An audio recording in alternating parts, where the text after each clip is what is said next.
The rain was falling softly that afternoon when Mira stepped off the old city bus, her worn shoes splashing in the puddles as she made her way toward the grand concert hall. She held a small, faded handbag close to her chest, protecting the music sheets inside from the rain. Her floral dress, though clean, was simple and old-fashioned, the kind people in the city rarely wore. Her dark hair, tied neatly in a low bun, was already damp from the drizzle. Mira looked up at the building. Tall glass doors, golden lights shining inside, and people dressed in elegant clothes walking in with confidence. For a moment she felt out of place, like a small bird that had wandered into a palace. She took a deep breath and whispered to herself, "You can do this," before stepping inside. The hall was even more beautiful than she imagined. Marble floors, chandeliers, and the faint sound of piano notes echoing from the stage.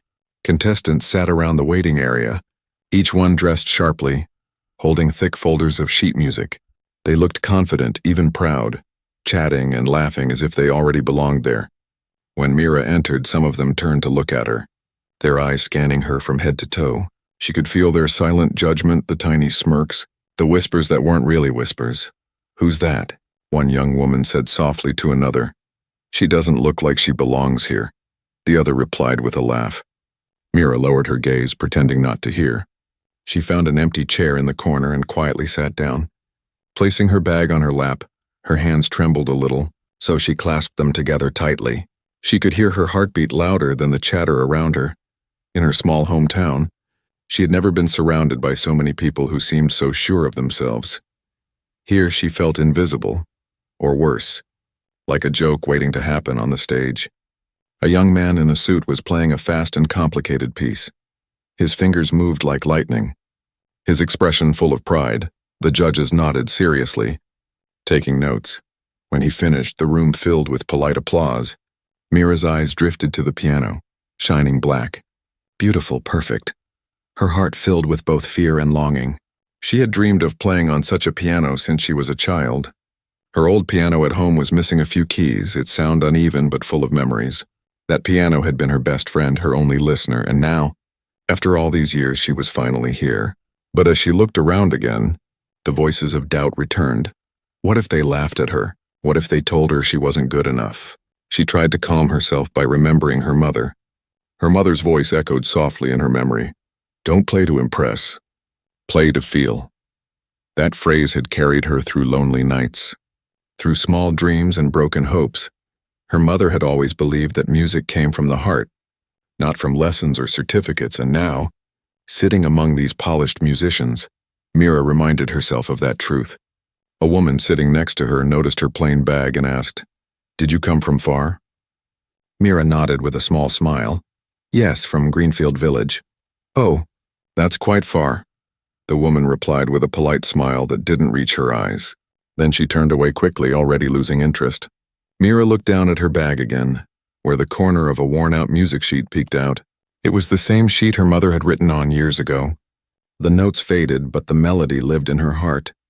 It was not a song anyone else knew. It was theirs. She planned to play that at the audition, even if no one understood it. After an hour, the hall grew quiet again, and a woman with a clipboard called the next name. Mira's stomach twisted, knowing her turn was coming soon. Each performer before her seemed more perfect than the last. The audience clapped politely each time. But Mira noticed something strange. Even with all the skill and speed, there was something missing in those performances. A feeling, a soul.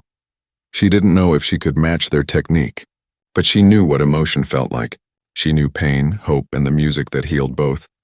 When the final performer before her finished, the woman with the clipboard looked around. "Mira Thompson?" she called, her voice echoing in the hall. Mira's breath caught in her throat. Everyone turned to look at her. Curious and skeptical, she stood up slowly, clutching her bag like a shield. As she walked toward the stage, she could hear someone whisper, "Oh no, is she serious?" followed by quiet laughter. Her cheeks burned, but she didn't turn back. Every step felt heavy, yet she kept walking until she reached the piano. The judges looked at her. 3 people sitting behind a long table. One of them, a younger woman with glasses, glanced at Mira's shoes and frowned slightly. The older man in the middle gave a small nod, as if telling her to begin. Mira sat down on the piano bench and placed her sheet on the stand. Her fingers hovered above the keys. Trembling for a second, she almost couldn't move. Then she took a deep breath, closed her eyes, and thought of her mother. The sound of rain outside reminded her of home. She let her fingers rest gently on the keys, feeling their smooth surface, and as the hall fell into silence, she whispered to herself, "This is for you, Mama." The room waited. Filled with quiet tension, Mira's heart pounded. Her breath shaky but steadying, she was just a simple woman, surrounded by polished talent and silent judgment. But in that moment, none of it mattered, because she knew that what was about to come was not just a performance. It was her truth, her memory, her soul, ready to speak through music. And as her fingers prepared to play the first note, the whispers faded, replaced by stillness. No one laughed anymore, everyone watched, not knowing that this simple woman was about to change the mood of the entire hall, forever long before that rainy audition day. Mira's life was quiet and simple in a small countryside town called Greenfield. The place was surrounded by wide fields, tiny houses and the smell of earth after rain. Her world was peaceful but small. A few neighbors, a handful of friends, and a piano that stood in the corner of her living room. It wasn't a fancy piano like the ones she saw on TV. It was old, scratched, and missing 2 keys, but to Mira, it was the most beautiful thing in the world. Her mother, Elena, had bought that piano from a church sale when Mira was only 7. It had taken months of saving coins and skipping meals, but Elena never complained. She worked as a seamstress by day and taught Mira by night. There were no music books, no lessons, only her mother's hands showing her how to feel the sound. "When you play, Mira," her mother used to say softly, "don't count the notes and tell your heart story." Mira grew up with that sentence every night after homework and dinner. She would sit at the piano. Sometimes the keys stuck, sometimes the sound was uneven. But when she played, the room came alive. Elena would close her eyes, smiling proudly, whispering, "You have my gift, my girl." Music became their language, the one thing that made their small home feel like a palace. But happiness has a way of fading quietly. When Mira was 15, her mother began to cough often. At first, they thought it was just a cold. But the days turned into weeks and the cough grew worse. The doctor came only once and left behind expensive prescriptions they could never afford. Elena grew weaker each day, yet she still asked Mira to play. "Let me hear the light," she said one evening, her voice trembling. Mira played a soft melody she made up herself. The same melody she would later carry to her audition. As the notes filled the air, her mother smiled and whispered, "That's the one. Remember it." A few months later, Mira stood beside her mother's bed, holding her hand as she took her last breath. The sound of rain outside matched the rhythm of her tears. After that day, the piano became both her comfort and her pain. Each note reminded her of her mother's laughter, her warmth, her words. But the world outside didn't care about music. Bills needed to be paid and dreams didn't feed hungry mouths. Mira worked wherever she could, washing dishes, cleaning houses, and later helping in a small cafe. The piano collected dust in the corner. Still, every night before bed, she would whisper, "I'll play again one day, Mama." Years passed like slow rain and Mira grew older, quieter. People around her forgot that she once dreamed of music. Even she started to believe maybe it was too late. One morning, while serving tea at the cafe, Mira noticed a poster on the wall near the counter. It read in big golden letters, "Open Piano Auditions, City Music Hall, all levels welcome." For a moment, her hands froze midair. She felt something inside her chest, a spark. Small but alive, could this be a sign? She went home that evening and looked at the piano, now covered in dust and silence. She ran her fingers across the keys, pressing one gently. It still made a soft sound, slightly off tune but familiar. That sound brought back every memory she'd buried deep inside. Her mother's voice seemed to whisper again, "Try again." My girl, Mira, couldn't sleep that night. She sat beside the piano, staring at her old music sheet, the one she wrote with her mother years ago. Faded ink, torn corners, but still legible. That melody had no title, no name, but it held everything: love, loss, hope, and her mother's soul. She decided then that she would go, not to win, not to prove anything, but to finally let the world hear her mother's song. The next morning, she packed a small bag, a change of clothes, her music sheet, and the courage she didn't know she had. Her neighbors were surprised. "Where are you going, Mira?" One asked. "To the city," she said softly. They looked at her with puzzled smiles. No one in Greenfield had ever gone to the city for something like this. But Mira didn't care. Her heart was leading her, and she was ready to follow. When she boarded the bus that would take her hours away, she looked out the window as her village faded into the distance. She felt nervous, scared, but also alive. The city was unknown, but her dream was waiting, and in her mind, she could still hear her mother's soft voice. "Don't count the notes, Mira, just tell your story." That voice stayed with her all the way to the city. A promise, a memory, and a melody that refused to die. And as the bus rolled toward the lights of the city, Mira closed her eyes. Her fingers moved slightly in the air, imagining the piano keys. She didn't know what would happen next. But she knew one thing: she would play. And when she did, it would be more than music. It would be her heart speaking again. After years of silence, and that was enough, the bus rumbled through the long highway as the morning sun began to rise. Mira sat by the window, clutching her small bag tightly. Her old music sheet was tucked safely inside, folded and worn from years of being held with care. Every turn of the road took her farther from her village and closer to the city she had only seen in pictures. Outside the window, the world looked bigger, faster, louder, but Mira's thoughts were quiet, filled with fear and hope that danced together like shadows. It was a long journey. The fields and trees gave way to tall buildings and crowded streets. When the bus finally stopped, Mira stepped out, feeling the ground shake slightly beneath her from the passing cars. The air smelled of fuel and coffee.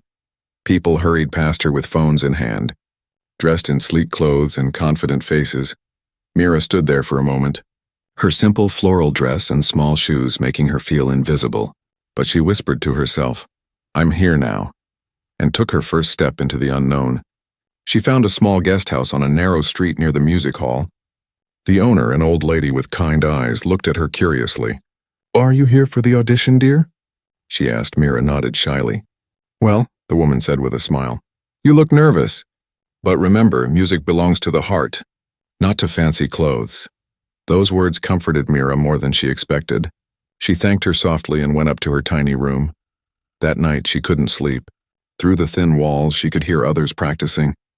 The sound of pianos, violins, and singing voices filled the air. They were all so polished, so perfect. Each note sounded like it belonged on a grand stage. Mira sat by the window, watching city lights flicker like stars. Her heart ached with doubt. "What if I'm not good enough?" she whispered. "What if they laugh at me?" But then she remembered her mother's voice, warm, gentle, steady. "Don't count the notes, Mira. Just tell your story." She repeated it like a prayer until she finally fell asleep. The next morning she woke early and went to a small cafe across the street.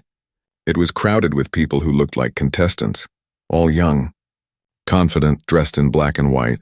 Mira ordered tea and found a quiet corner. As she waited, a man sat down at the table beside her.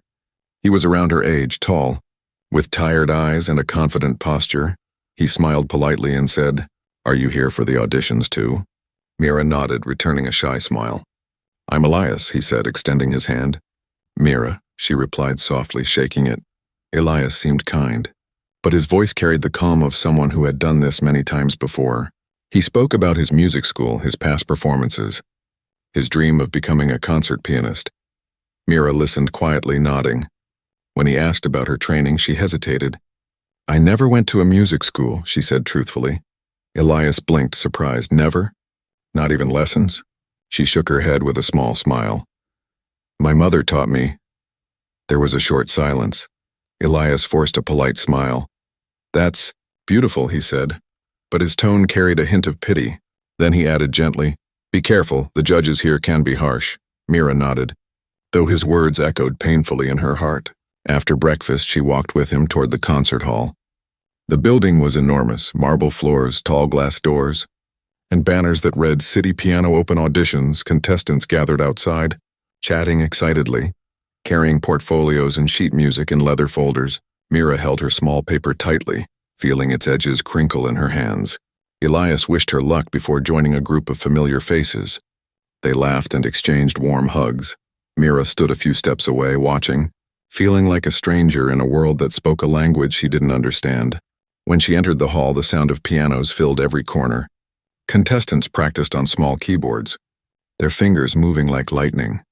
Some looked at her with polite smiles. Others with curiosity. One girl whispered to her friend, "She must be someone's assistant," and they both giggled quietly. Mira pretended not to hear. She found a seat near the back and closed her eyes. She tried to picture her mother's face, her soft hands guiding her fingers on the old keys. That image steadied her heartbeat. She whispered to herself, "Play for her, not for them." As the hours passed, she watched one contestant after another walk up to the stage. Their music filled the air, fast, sharp, brilliant. The judges listened with straight faces, nodding occasionally. Mira's turn hadn't come yet, but the tension grew heavier with every performance. Her palms were damp, her throat dry. She tried to sip water, but her hands shook too much. She thought of going home, of giving up quietly before it was too late. But when she reached for her bag, her fingers brushed against the old music sheet inside. It felt warm, as if her mother's spirit still lived within it. And then she knew she couldn't leave. Not yet. When the auditions ended for the day, Mira stepped outside into the cold evening air. The city lights shimmered on the wet pavement. She stood there, her heart heavy but hopeful. Maybe tomorrow would be her day. Maybe tomorrow they would hear not just her music but her story. As she walked back to her guest house, she looked up at the glowing skyline. It felt too big, too loud, too far from everything she knew. But somewhere deep inside, a quiet voice whispered, "You belong here, Mira. You just don't know it yet." That night she lay awake, listening to the hum of the city outside her window. It wasn't peaceful like home, but it had a rhythm, alive, unpredictable, full of promise. She closed her eyes and imagined herself sitting on that stage, her fingers on the piano, her heart beating steady, the crowd silent, waiting, and her mother's melody filling the air. She smiled to herself. Maybe, just maybe, her dream was only a heartbeat away. The waiting hall was filled with soft piano music, nervous whispers, and the sound of shoes clicking against the marble floor. Mira sat quietly in the corner, holding her music sheet close to her chest. Every few minutes another name was called, and a new performer stepped onto the stage. Each performance sounded flawless, smooth, fast, powerful, the kind of music that looked impressive but somehow felt cold. Every time the applause echoed through the hall, Mira's heart grew smaller. She tried to breathe slowly, whispering to herself, "It's not about them. It's about you." When the young man named Elias finished his performance, he bowed confidently. People clapped, and a few contestants even congratulated him. Mira smiled faintly from her seat, feeling proud of him though he barely looked her way. She remembered their short conversation that morning. His kind smile had made her feel less alone. But now, surrounded by the city's best, she felt invisible again. Then the woman with the clipboard stepped forward and said loudly, "Next, Mira Thompson." The name echoed across the hall like a whisper in a storm. For a second, Mira didn't move. She blinked, her mind blank, her body frozen in fear. Then she heard it again. "Mira Thompson, please come to the stage." She stood slowly, clutching her paper tightly so it wouldn't shake. The sound of quiet giggles reached her ears. One contestant whispered, "Is she really going to play?" Another said, "Maybe she's lost." Their laughter was low, but sharp enough to cut through her heart. Mira took her first step toward the stage, her old shoes tapping softly on the floor. Her heart pounded so loud she thought everyone could hear it. The long walk felt endless. Rows of seats, eyes watching, whispers rising. She could feel every stare burning into her back. Someone muttered, "She looks like my grandmother." And a few people chuckled. Mira's throat tightened. But she didn't look at them, she just kept walking, repeating her mother's words in her head. "Don't count the notes. Tell your heart's story." When she reached the piano, she stopped for a moment and looked at it. It was shining under the lights, smooth and perfect. Her reflection looked back at her, nervous. Small but determined, the judges sat behind a long table, papers and pens in hand. One judge, a younger woman with glasses, glanced up briefly, her expression unreadable but distant. Another judge, a middle-aged man, leaned back in his chair as if already unimpressed. Only the older gentleman in the center gave a small nod. As though encouraging her to begin, Mira sat down slowly. The piano bench was colder than she expected. Her hands trembled slightly as she placed her sheet on the stand. She took a deep breath, but before she could start, someone in the audience coughed loudly and muttered, "This should be interesting." A few people snickered quietly. The sound made Mira's heart sting, But she didn't look up. She closed her eyes for a moment. Blocking out the room, she remembered her mother's face, the sound of their old piano, the smell of home after rain. Her trembling stopped, replaced by calm determination. She placed her fingers gently on the keys. For a second, the hall fell into complete silence. Even the air felt heavy. The young performers who had laughed now leaned back, waiting for something to go wrong. But then Mira pressed the first key. The sound was soft, pure, and full of emotion. It wasn't fast or flashy. It was like a voice telling a story. Every note carried warmth and memory. The audience slowly stopped whispering. The judges lifted their eyes from their papers. Mira continued playing, her hands moving gracefully, though she had never been trained. The melody grew stronger, gentle and haunting. It was the same song her mother had asked her to remember. Each note seemed to paint a picture. Her childhood, her mother's laughter, the nights they spent together. She wasn't performing anymore, she was remembering, feeling, breathing through the music. By the time she reached the middle of the piece, the room had changed. The same people who mocked her now sat frozen. No one laughed, no one whispered. Even the woman with the clipboard forgot to breathe for a moment. The piano filled the hall with a sound that was both sad and beautiful. The kind of sound that stays in your chest long after it fades. As the final notes began, Mira's eyes filled with tears. She wasn't crying out of sadness, and it was relief, all her fear, her pain, her years of silence. It all poured out through her fingers.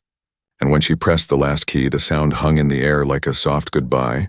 The silence that followed was thick and still. She slowly lifted her hands from the keys. Staring down at them for a moment, she thought maybe no one understood. Maybe they were just waiting to laugh again. But then she heard it, the faint sound of someone clapping. One, then another, then all together. Applause filled the hall like thunder after a long storm. Mira looked up in disbelief. The audience was standing, even the ones who had mocked her. Some looked ashamed, others simply amazed. The elderly judge wiped his glasses and smiled softly. Whispering something to the person beside him, Mira stood up slowly and bowed, her eyes shining with tears. She couldn't find words, so she just smiled and whispered under her breath, "Thank you, Mama." The stage lights felt warmer now. As she walked off the stage, her steps were lighter, her heart free, and somewhere deep inside, she knew that was the moment her mother's song had finally been heard by the world, and it had changed everything. The moment Mira's fingers touched the piano keys, the world around her disappeared. The cold hall, the judging eyes, the quiet laughter, all of it faded into silence. It was just her and the piano now, two old friends meeting again after years apart. Her heart raced, but her hands no longer trembled. The first note rose softly, fragile but alive. It floated through the air like a whisper from another time, a sound so gentle that it made even the audience lean forward. Holding their breath, no one expected it. They thought they would hear stiff, untrained playing, something to laugh about later. But instead, what came from the piano was warm and aching. Every note carried a story, a feeling, a memory. It was not a piece of music, it was a confession, a quiet cry of the soul that had been waiting years to be heard. The melody began simple, like a lullaby, but soon it grew deeper, flowing like a river of emotion. The sound filled the hall, soft at first, then stronger, richer, fuller. The old judge closed his eyes, his fingers tapping gently on the table as if he could feel every beat. The younger judge, who had seemed bored earlier, leaned forward without realizing it. Even the contestants who had mocked Mira now sat frozen, their smiles gone, replaced by awe. Mira didn't look at anyone, her eyes were half closed, her face calm. Inside her mind, she wasn't in that hall anymore. She was back home, in that small living room. She could see her mother sitting on the old couch, smiling softly, the curtains swaying gently in the evening wind, the piano's chipped keys shining faintly in the dim light. She was playing for her again, just like before. Her fingers moved effortlessly across the keys. Each touch told a piece of her life. The pain of losing her mother, the long years of loneliness, the quiet nights working in the cafe, the moments she looked at her dusty piano and whispered, "One day again." All of that poured out in her music. She didn't need words, the sound was enough. A soft tear rolled down her cheek, but she didn't stop playing. The tears made the moment even more powerful. Real, raw, and human. People in the audience began to feel something deep inside. A few lowered their heads, moved by a feeling they couldn't explain. It wasn't about perfect notes anymore. It was about truth, and Mira's music was pure truth. As the melody climbed higher, the sound became almost magical. It filled every corner of the hall. Even the air seemed to shimmer with emotion.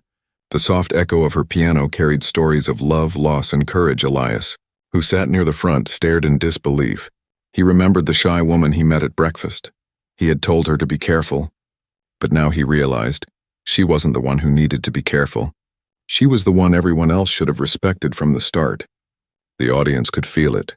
Something sacred was happening. Each note felt alive, somehow. Mira's music was reaching the deepest part of everyone's heart. Old memories awakened. Some thought of their parents, others of dreams they once gave up on. A quiet sob was heard from the back row. Someone wiped their eyes quickly, pretending it was nothing. Even the strict young judge felt her throat tighten. For the first time, she wasn't listening as a critic. She was listening as a human. When the melody reached its highest point, Mira lifted her head slightly. Her eyes opened, full of light, full of peace. She pressed the keys with grace and fire. The sound burst through the hall like sunlight breaking through clouds. Every emotion she had buried over the years came alive in that one moment. It was freedom. It was love. It was her mother's voice singing through her hands. Then just as suddenly as it began, the music softened. The loud echoes turned to whispers. The tempo slowed. Her fingers moved delicately, like they were saying goodbye. The final notes were tender, so quiet that they almost disappeared. And when the last sound faded, there was nothing but silence, a deep, heavy silence that spoke louder than applause. Mira sat still, her hands resting on the keys, her chest rising and falling as she caught her breath. She didn't dare look up. She didn't know if they liked it. She didn't care. For the first time in her life, she had played without fear, and in that silence, she felt her mother beside her, proud and smiling. Then came a sound, soft at first, then growing. A single clap, then another, then many. The audience began to applaud, not politely, but passionately. The sound grew until it filled the entire hall. People stood up, their eyes shining. Some clapped with both hands raised, others simply stood in awe. Elias was among them, his face full of emotion. Even the young judge, who once looked doubtful, was now smiling. The old judge leaned forward and whispered, "That was real music." Mira finally looked up, her eyes wet but glowing. For a second, she didn't believe what she saw. The same people who laughed at her were now giving her a standing ovation. The whispers were gone, replaced by admiration, and in that moment, she realized something beautiful. It wasn't just the song that moved them, and it was honesty. It was a reminder that real beauty doesn't need fancy clothes or perfect notes. It only needs a heart brave enough to be heard. As the applause continued, Mira smiled softly and whispered again, "Thank you, Mama." And somewhere deep in her soul, she felt a quiet warmth. The kind of warmth that comes when dreams, once buried, finally bloom again. When the last note faded, the entire hall fell into a deep silence. It was the kind of silence that carries weight, the kind that comes when something bigger than words has just happened. Mira sat there, her fingers still resting lightly on the piano keys. Her breath was uneven, her chest rising and falling. She didn't dare look up. The air felt frozen, as if the whole room was holding its breath with her. For a few seconds, no one moved. The judges didn't speak, the audience didn't clap. Even the lights above seemed to pause, their glow soft and still. Mira could hear the faint hum of the air conditioner and the quiet patter of rain outside. She wondered if she had done something wrong. Maybe they didn't understand her music. Maybe they were too stunned, or maybe too disappointed. Her heart began to sink slowly, the hope inside her trembling. Then from the front row, a single sound broke the stillness. A small clap, soft but clear. Everyone turned toward it. It was the elderly judge, the man with silver hair and kind eyes. He stood up slowly and began clapping again, louder this time. The echo of his hands filled the quiet hall, and then one by one others joined him. The applause grew, gentle at first, then powerful, until the whole room was standing, clapping, cheering, crying. Mira looked up in disbelief, her lips parted slightly. The people who had laughed at her earlier now stood frozen in awe. Some were wiping their eyes, others shaking their heads in amazement. The young woman who had whispered cruel words before was now clapping with tears rolling down her cheeks. Elias stood too, his eyes glistening, his palms red from clapping. He smiled through his tears and whispered, "You did it, Mira." The elderly judge removed his glasses and wiped them slowly. Then he spoke softly into the microphone, his voice trembling with emotion. "Ladies and gentlemen," he said, "what we just heard was not just music, and it was truth." The crowd quieted. Listening to his every word, he looked directly at Mira and continued, "I've listened to thousands of performances in my life, but this came from a place no training can teach." He paused, his voice thick with feeling. It came from the heart. Mira couldn't stop the tears that filled her eyes. Her body shook as she stood and bowed deeply. She tried to speak, but her voice broke, so she only whispered, "Thank you." Her words were barely audible, but the microphone caught them, and somehow, that soft whisper echoed through the hall louder than applause. The other judges were silent for a moment, unsure how to follow that emotion. Finally, the young woman with glasses leaned forward and said quietly, "Mira, your performance reminded me why I fell in love with music." Her voice cracked slightly. She smiled faintly and added, "It wasn't perfect, but it was beautiful." Her honesty surprised even herself. The third judge, a man known for being harsh, simply nodded and said, "Real talent doesn't always wear fancy clothes." The audience laughed softly through their tears. Mira smiled shyly, covering her mouth with one hand as if afraid to show too much emotion. For the first time in years, she felt seen, not judged, not pitied, seen.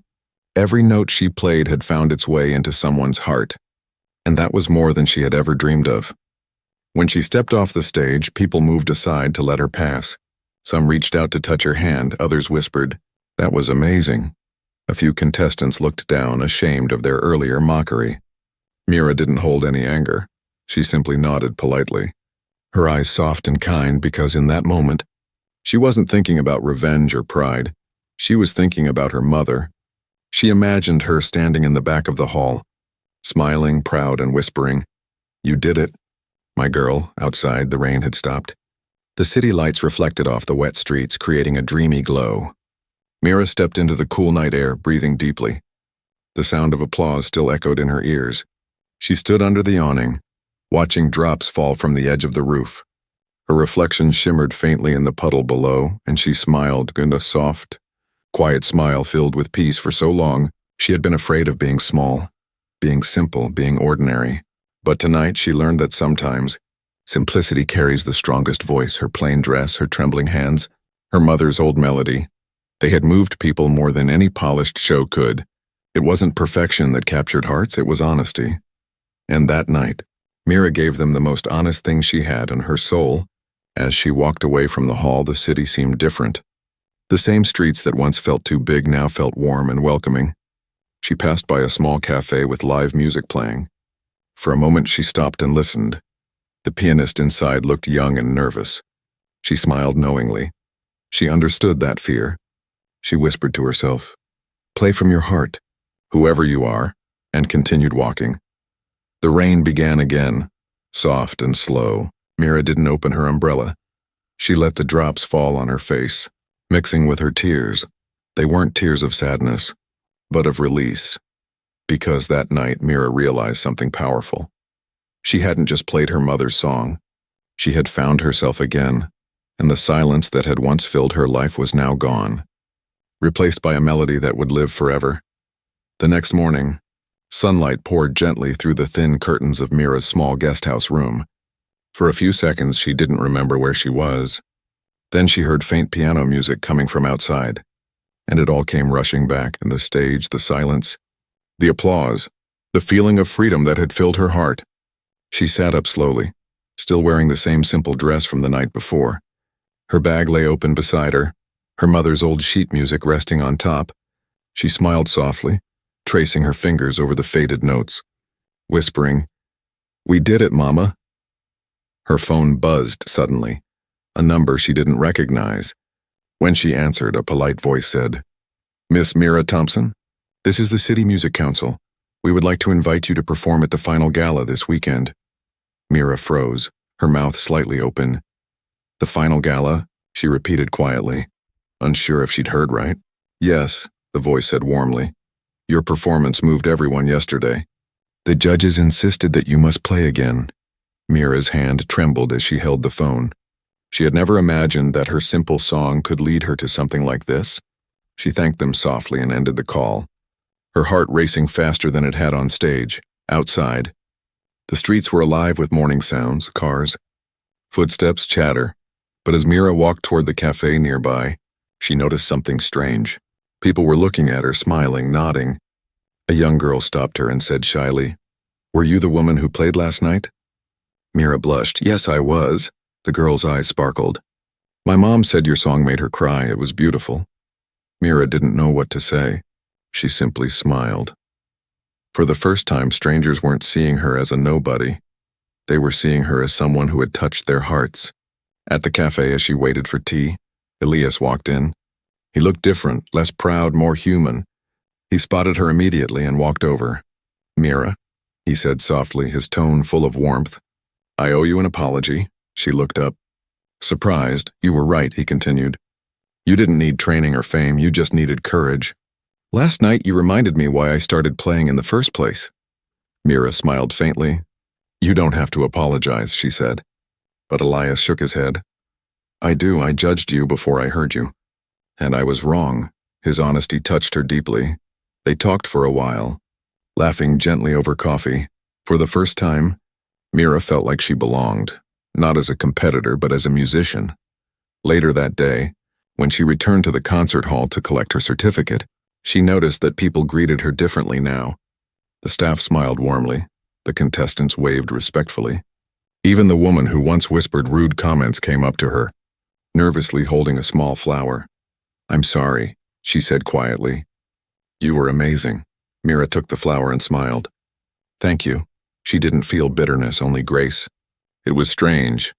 The same place that once made her feel invisible now felt like home. That evening, Mira walked by the riverside. The water shimmered in the golden sunset.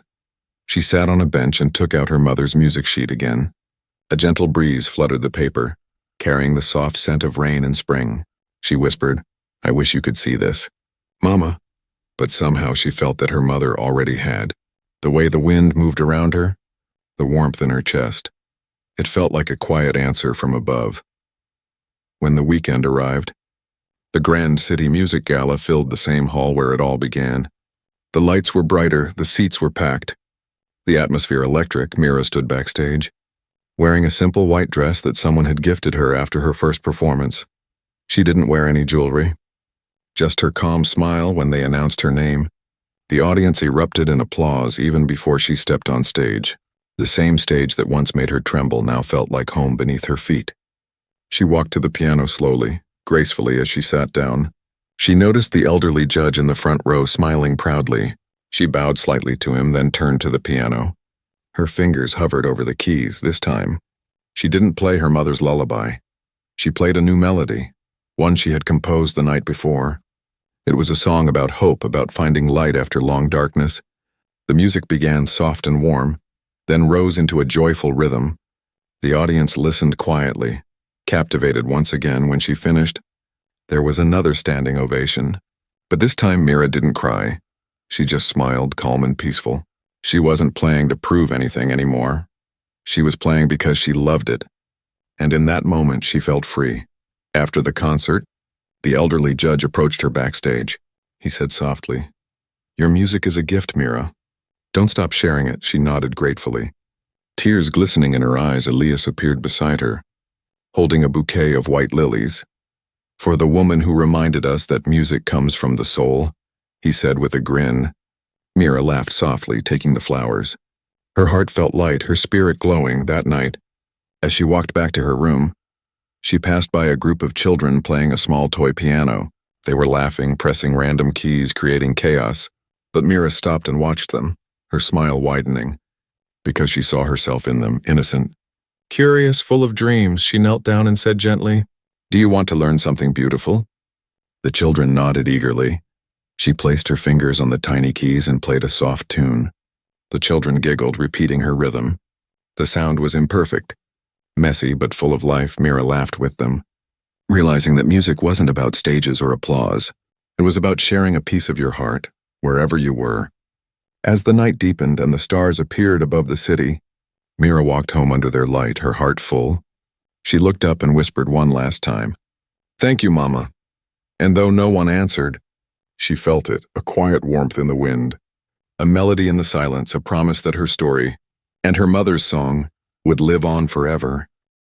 Months had passed since the night of the final concert, but the sound of Mira's music still lingered in the city like a soft echo. People talked about her performance as if it had happened yesterday. The woman who played from her heart, they called her. Newspapers wrote short articles about her, and videos of her playing began to spread online.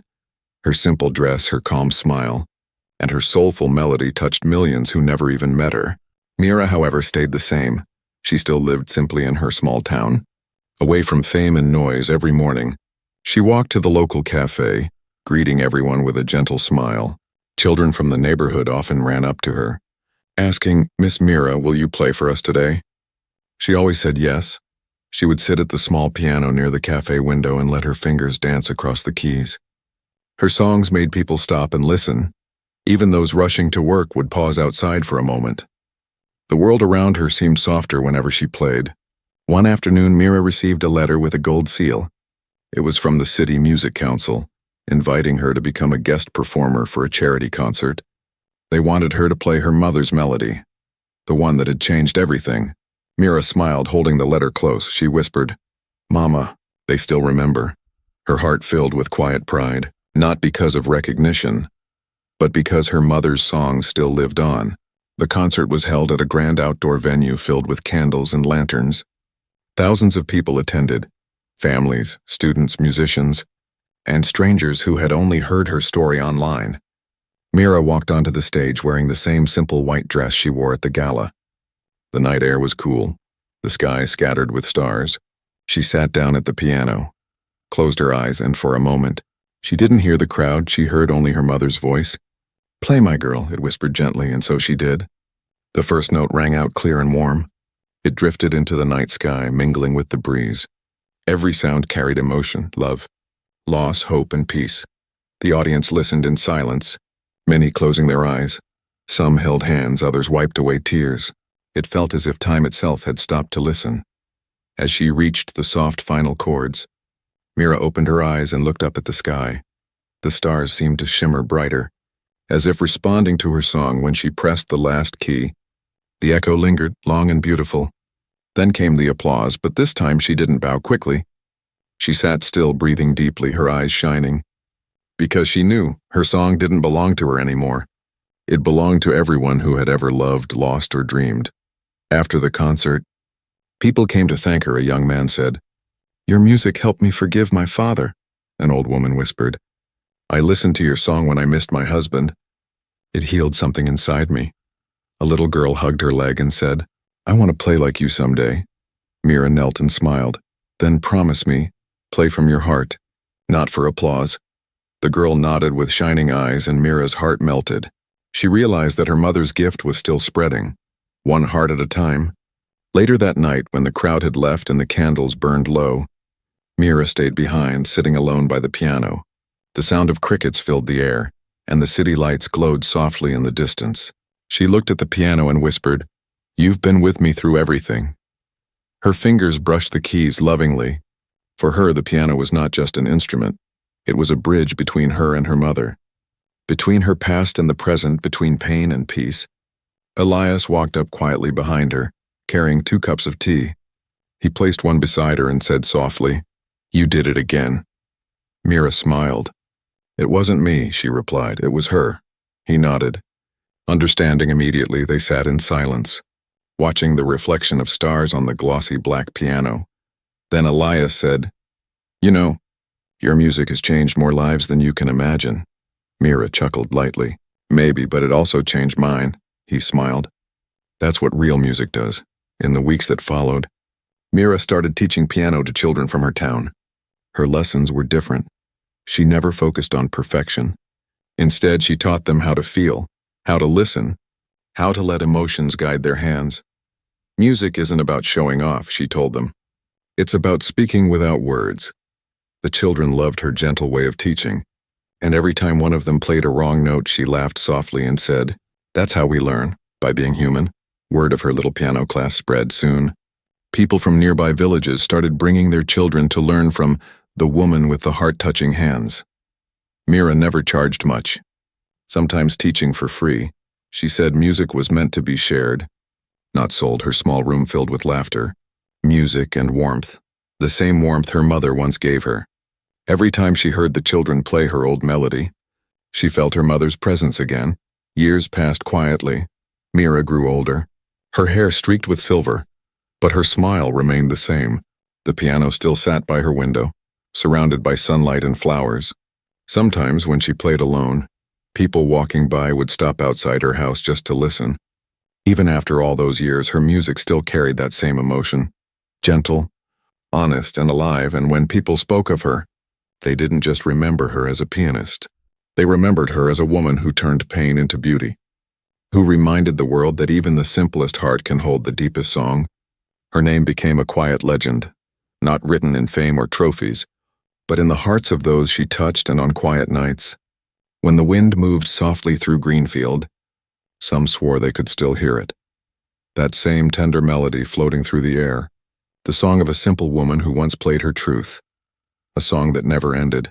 Because real music, just like love, never truly fades.